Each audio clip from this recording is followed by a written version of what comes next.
we will be discussing is how to quantify and prioritize your cyber risk. But before we kick off into it, Ruby, are you okay just to give the audience a bit of an introduction to yourself, if that's okay? Of course. So first of all, thank you for having me. It's a pleasure being here. So quickly about my background. So I'm coming from Israel, which, as you probably know, we have a military service here as a mandatory service. This is one of the most interesting contributors to the Israeli ecosystem, as if you think about the cybersecurity capabilities of the IDF, that's something that is considered to be really top of the art.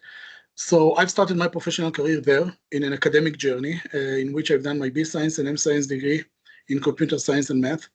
I joined then the cybersecurity unit, where I was in the founding team of the Israeli Red Team, later in the incident response team and risk management teams.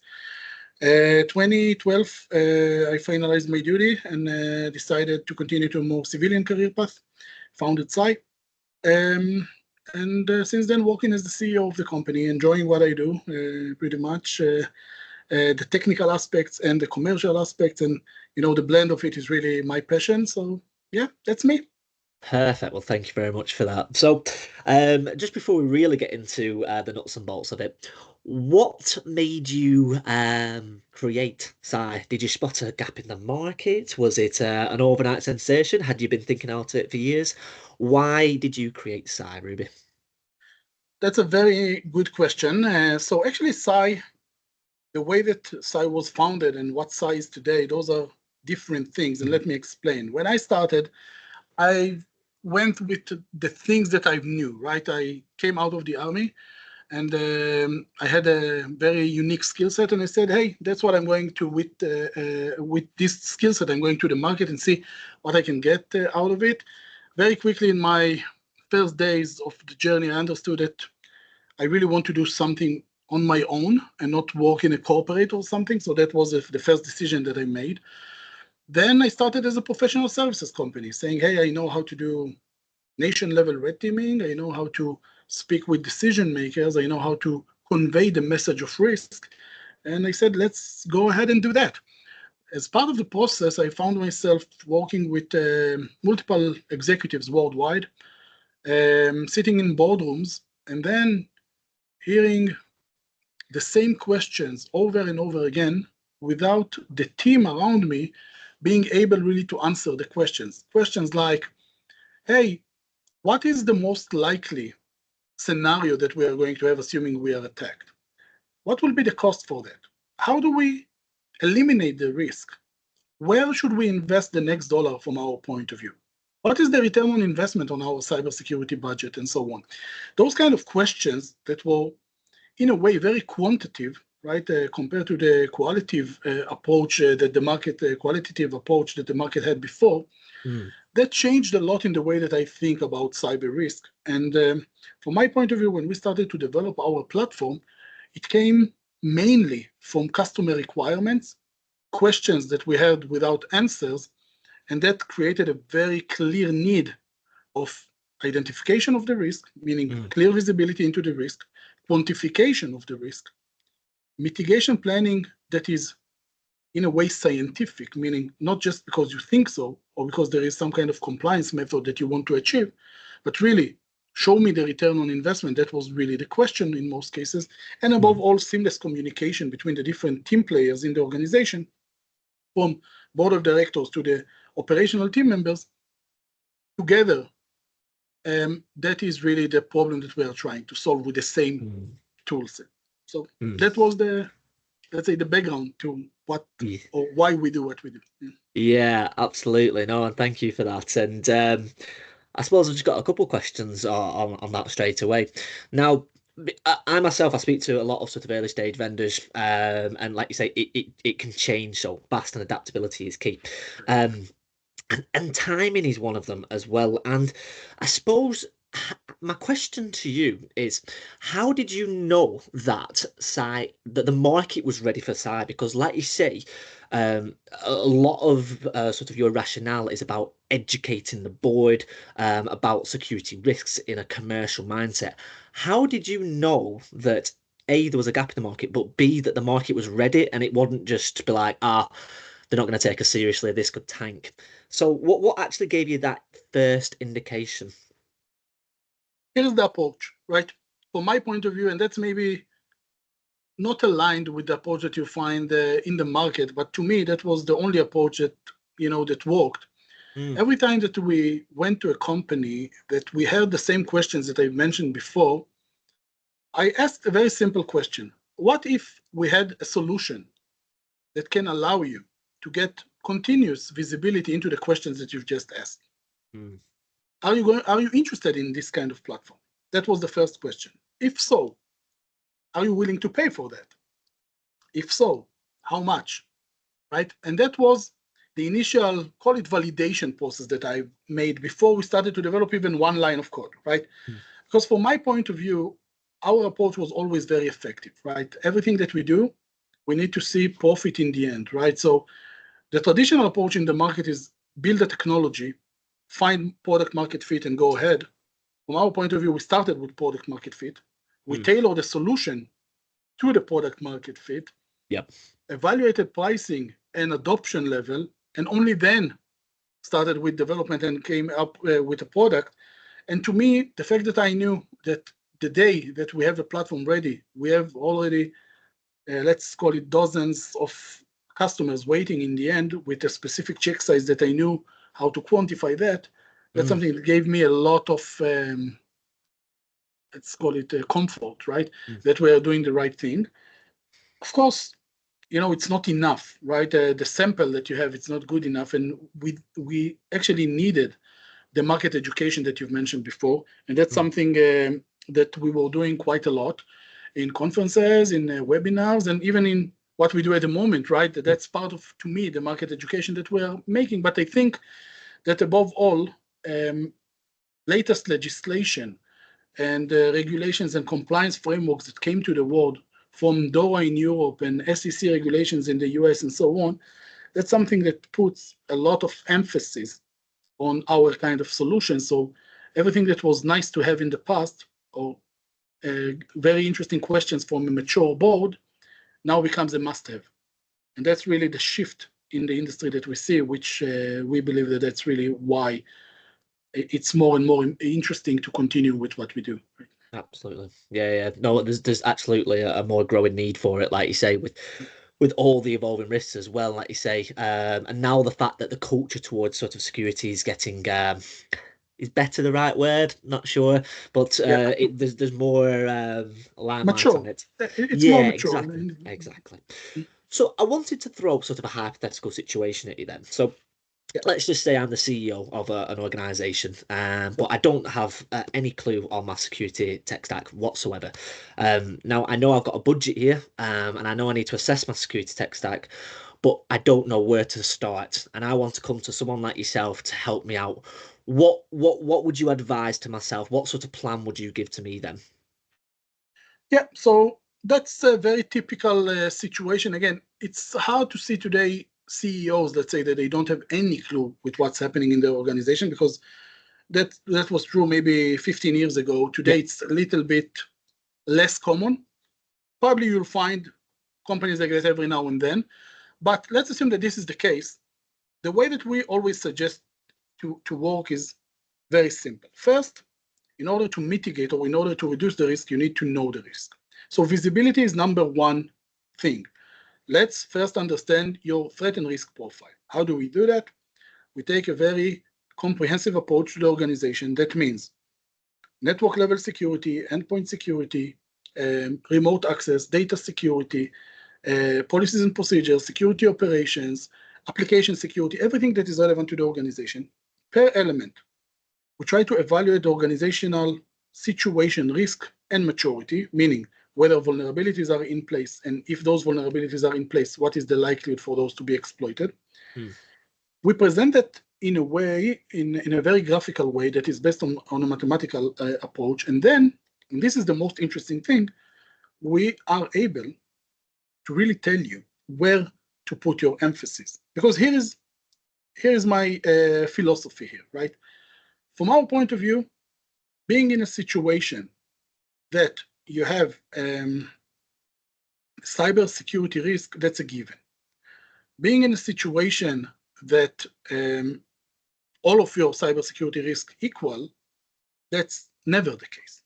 So how do you know which of your vulnerabilities, weaknesses, gaps, misconfigurations are more important? Here we are using a mathematical method that is, again, proven mathematical method, that based on this mathematical method, we are able to not only highlight those elements that will reduce the immediate risk and provide highest return on investment, but also identify those elements that will reduce the risk for the long term, which means increase the organizational maturity for reoccurrence of those specific vulnerabilities, or preventing those from happening again. And second, to be ready in case of something happens. So we are not saying you're not going to be compromised. That's not what we are saying. We are saying that even and when you're going to be compromised, the impact to your organization will be limited within the acceptable risk level that needs to be defined, and of course correlated to the investment that you are willing to put, right? And that's the game in the end, right? Are you going to prevent everything? No. No organization can avoid incidents forever. It's not possible, right? However, being in a situation where you're able to define where you want to be from risk perspective. Let's assume that you say everything that is below 1 million, just as an example, of course, 1 million, from my point of view, that's an incident that we can accept the risk for that. And for that, we are willing to, for example, to cut the budget in this and this value in order to allow also this kind of risk acceptance, right? So based on this approach, you're able to know where you are. You're able to know what is the corresponding risk that you have and threat profile coming from the market to your organization. You're able to know where to put your emphasis because it's a very clear structure on what needs to be done next. You know what are your targets, because that's also a question. How mature should I be? Is every company the same? Of course not. Your industry, your size, your geolocation, all of those parameters are important to know in order to plan your right level of security, right? And based on that, we're coming with a very clear action plan, which then can be executed and provide the organization with very clear understanding of what needs to be done, what is the timeline, what is the cost, and what will be the KPIs to be achieved in the end of the process. Nice. And like that makes perfect sense. And like you say, you're just essentially bringing science and maths and commerciality into a very real life situation, which on the surface it sounds like, well, why has this not always been around? Because like you say, facts rule the world, but scarily it hasn't been. And that's why exactly Psi has been created, so that to solve that particular problem. Yeah. Now, my question would be is, why is everyone not adopting this then? I think it's a process. Not every organization is mature enough to be at this situation. Sometimes it's education, awareness, some kind of mindset that you need to be in. Yep. There are a lot of organizations that are not adopting basic things like basic cyber hygiene situations yet, because maybe they didn't experience any kind of attack yet, or they don't know about it, or they are focused in other things. There are a lot of reasons for that. But looking on the trend, I definitely can tell you that the concept of risk management, risk quantification, and doing that in cybersecurity specifically, that's definitely in the hype cycles, both of Forrester and Gartner, and you can see that they're very strongly. But more than that, I think that when you do that once, you cannot go back. You cannot go back to critical risk, high risk, medium risk, and manage your risk that way once you already been in a situation when you know that your risk is measured in the millions or in the dollar values and in the likelihood. So from my point of view, that's a one-way concept. Once you migrated from the old traditional, let's say, legacy approach to the scientific approach, usually that's something that sticks. And you see the adoption level also in board of directors' rooms, right? That's something that is really becoming much more common. And more than that, I can tell you that judging by the financial organizations out there, for example, private equities and VCs and so on, in their investment processes, they are already looking for those kind of metrics to be integrated when they are buying or supporting a company. And that's something that became must have when it was several years ago, it was nice to have. So that's really the transition that is the market is going through. So to your question, I believe that companies will be there. A lot of companies are there already. Yeah. Mainly those that are highly regulated, but it will be the common ground, I believe. Yeah. And it links back to what I was saying at the start about how sort of like timing is very important with the market. Right. Sometimes, as much as the product might be sensational and it might be this groundbreaking, if the market isn't ready for it, there's nothing. It's like getting blood out of a stone. It's just you just have to wait for the market to catch up. And what can impact that? Well, it's the age-old security issue. Sometimes a breach needs to happen for them to be like, maybe we need to start looking at our security tech stack and seeing where we can start doing risk prioritization. I understand that SAI obviously also use AI and ML in your tech stack to obviously help with your product as well. How do you guys do that? So we have several places in which we do that. Starting from the basic data collection, what we do when we collect data from the organization, we map the data into an attack graph. That's a mathematical structure that actually anticipates in a way how an actual attacker will attack the organization. So think about it as building the attack map and plan against the organization in a sterile environment, in an environment that is clean of actual threats. And then you can, in a way, anticipate the steps that those adversaries are going to take. Based on that, you're able then to prioritize and to optimize your cybersecurity risk. But building this structure, you need to be able to mimic the behavior of those adversaries. And for that, generative AI is very useful. There are other capabilities that are being used in order to map, for example, free text, where let's assume that we want to upload, for example, data that is coming from penetration testing, from red team exercises, from any type of data that I have in my organization. Because today, on average, let's say mid-sized organization will have 75 cybersecurity tools in the organization, which is a lot, right? Being able to take the output, the telemetry from those tools, ingest them into one engine that normalizes the data, again, using, in this case, machine learning capabilities, and then using generative AI in order to map that to the relevant frameworks, MITRE and NIST, and other measurements, using the tools of generative AI, machine learning capabilities, that became possible from something that was very hard to do in the past. So everything needs to be in a structured form, and today we are able to work with unstructured data, which opens a lot of opportunities for us. Then, based on that, we're able to calculate things like what is the most common or probable attack route against an organization. Then, where the highest return on investment will come from based on simulation of specific attacks. Those kind of capabilities were not possible, let's say, few years ago, and now not only that those are possible, those are very powerful in really making relevant decisions and presenting the relevant data to the board.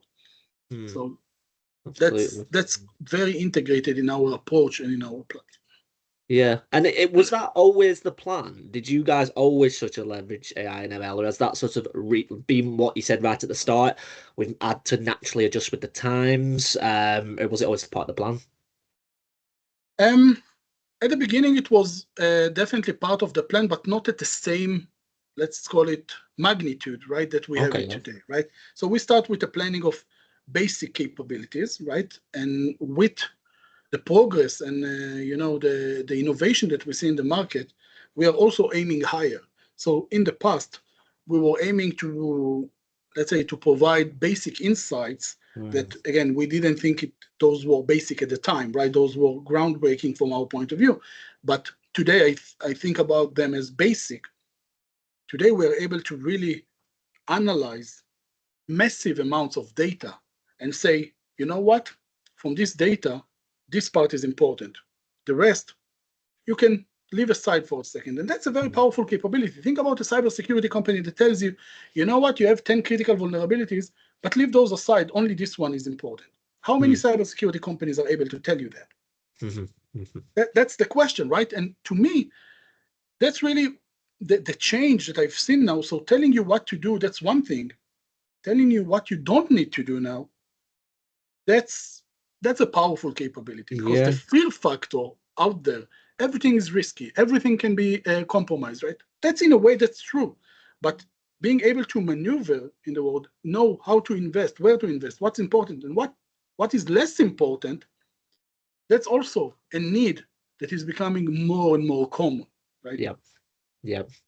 It just reminds me of, I did a podcast very recently with Yoad from Mirror Security, and we were Mm-hmm. talking about the disconnect between AppSec and engineering teams, Yeah. and a little bit of the friction that goes on between there because of risk prioritization, and putting all the technical things that we've discussed on this podcast so far to aside for one bit, and just talking about, if I'm going back to that hypothetical situation of the CEO, Yeah. if I have my CISO and my CTO Yeah. sort of in conflict with each other because, like you say, one of them, the AppSec team, is like having conflicts with the engineering team because it's of the risk prioritization, it sounds like a product like this will solve cultural problems as well as technical problems, as well as economic problems. Am I right in thinking that?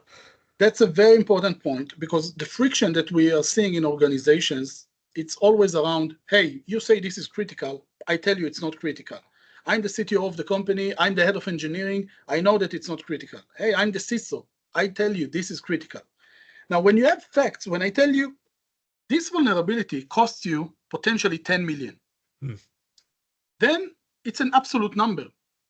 Critical or not, that's a decision of management, right? Management can say, you know what, we can live with the 10 million of a risk, or no way, we need to fix it. And the cost is now 200K. Yes, we will invest 200K. Decision making becomes much easier. And the friction, when you have scientific data, you can't argue with that. When everything is explainable, everything is based on solid information, and you cannot argue with the facts, right? Then it's different, because where those frictions coming from usually is that there are different interpretations to the same situation, right? I believe that one thing is very important and very critical, and you think that it's really not in the critical path and it's not very important. And we cannot go to a common ground only with qualitative approach, right? Because if I say, hey, it's critical, you say, you know what, it's medium, tops. Okay, what do we do from here? Who is more important? And the CEO doesn't have the tools to make a decision. When I tell him, you know what, this is the attack path, this is the vulnerability, the cost in the end will be 10 million, the likelihood for that is 20%. Calculated risk, 20% of 10 million is 2 million. Investment required to mitigate, 50K. Now make a decision. It's much simpler, right? That's really the way that we think about cybersecurity risk management. And then you don't have friction, because again, it's not possible. It's very hard to argue with the numbers, because the numbers takes into consideration all the relevant considerations. And that's the point. So friction like that with our platform disappears completely. Not everyone is happy with the results, obviously, because sometimes you're not happy with the results because those are the results. Yeah. But arguments like that, friction between different team members, it's not there yet. It's not there anymore. And then decision making is very simple. This is the budget. We have X amount of dollars. Use that to bring me the best that you can. And then you know how to calculate what will be the return on investment and what will be the residual risk. Then, can you live with the residual risk? If yes, great, we're in a good situation. If not, can you transfer some of the risk, cybersecurity insurance? If yes, great, then you have still residual risk. Can you live with it? If not, you need to increase the budget. It's very simple. There is no way around it, right? So you can always live risky life and say, I take the risk. Okay, that's your decision in the end, Mr. CEO and Mr. people in the board, right? And that's really part of the concept. Yeah, no, absolutely. And who are your guys sort of ICP as such? Because like you say, even though it's the theory and the rationale means that this is suitable for everyone, but like you've highlighted, the maturity and budget has to come into it as well. So who are you guys sort of working with at the moment? Because there might be listeners out there who be like, this could be quite good for my company. Yes. So our immediate customer in the organization, usually the budget owner and the champion in the organization, will be either the CISO or the cybersecurity risk manager. It's sometimes in the CRQ, in the risk and compliance, the GRC team that reports to the CISO. Sometimes it's in the CFO office, actually the risk manager, but that's usually the person that holds the cybersecurity risk will be our immediate customer. However, on the platform, we have other users as well. Yeah. Some of them will be the executives of the organization, board of directors, executive management, and so on. And also the operational team members that needs to know how to mitigate, what to mitigate, and so on. Yeah. But the customer is usually the CISO and or the risk manager. Okay. And is it sort of specific sectors? Are you guys sort of dealing with FS sectors at the moment? Because I assume, like you say, maybe like when you start having a look at maybe like retail, education, maybe not so much. Is it more FS, fintech? Are they the sort of customers that you tend to have? Today we have customers from all verticals, from all Okay. industries, Nice. each and every one of them. Also, we have also customers in every size, right? So we have most of them, to be honest, right, are very large organizations, right? Because when you have complexity, you also see the value of the platform very fast because, with the complexity that some organizations has, they don't even have the basic visibility into the cybersecurity risk. And then when you give them this visibility, it's like they are not blind anymore. So that's very clear value. But let's say the organizations that are, or the verticals that are evolving the fastest, right? Those that are really adopting this kind of solutions very fast would be highly regulated environment, financial, healthcare, and so on. Technology companies. We have a lot of technology companies working with us. Critical infrastructures, oil and gas, power and water, utilities, and so on. Those are also growing very fast. And then we have everything that is consumer, retail, education that you've mentioned. Those are actually evolving a little bit slower, but also compared to 2022, 2023, we've seen increase of more than 100% in their, let's say, requirements. So that's really, I mean, the trend in the market is extremely positive. Yep. And that's very, very interesting to see. Yeah. Pretty much my final question for you then, Ruby. And it's a little bit more of a personal one, and sometimes seems a curveball. If you could go back to when you first started Sci, mainly as a founder, be in this mindset, what advice would you give to yourself? Would you be like, don't do it, it's too many sleepless nights, or would you be like, okay, focus on the people, like research your VCs, whatever it might be? What bit of advice would you give to yourself before starting out on this journey again? I would say maybe 2 or 3 things that I'll say. First, you need to make sure that you surround yourself with the best talents in the industry, right? And that's extremely important, right? Having the right team around you is the difference between a successful company and company that can be with great technology but is not going to succeed. So people, that's number 1, right? Second, you always remember your mistakes and your failures, right? That's something that burns you. You have like the scars coming from those situations. So I definitely say that putting a lot of emphasis at the beginning already on go-to-market approach, meaning coming as a technology or coming from the technology side and saying, hey, when we have the best technology, then it will be okay. It's not a right approach. You need to integrate the go-to-market approach, sales, marketing capabilities to the company at a very early stage, because otherwise you lose a lot of time when the product is ready to be sold. So that's something that is extremely important. Third, I think that you need to choose the target markets very carefully, because trying to do everything everywhere, right? As we started all industries, all sizing, all geographies, everything. We are a great platform for everyone. That's something that usually is less strategic and more opportunistic. And when you change that and you tackle different verticals in different geographies in a very strategic way and structured way, it changes a lot in the velocity and quality of pipeline and deal flow that you're getting to your company. to me, if I start over again, those will be integrated from day one and not later in the process. Fantastic bit of advice there. And yeah, we've pretty much come to our time there, Ruby. So thank you once again for coming onto the Security Space podcast. If anybody has any questions for Ruby, what he's raised today, or would just like to learn more about Sci, I'll be sure to put all the information down below. But Ruby, once again, thank you very much. Thank you so much. It was a pleasure.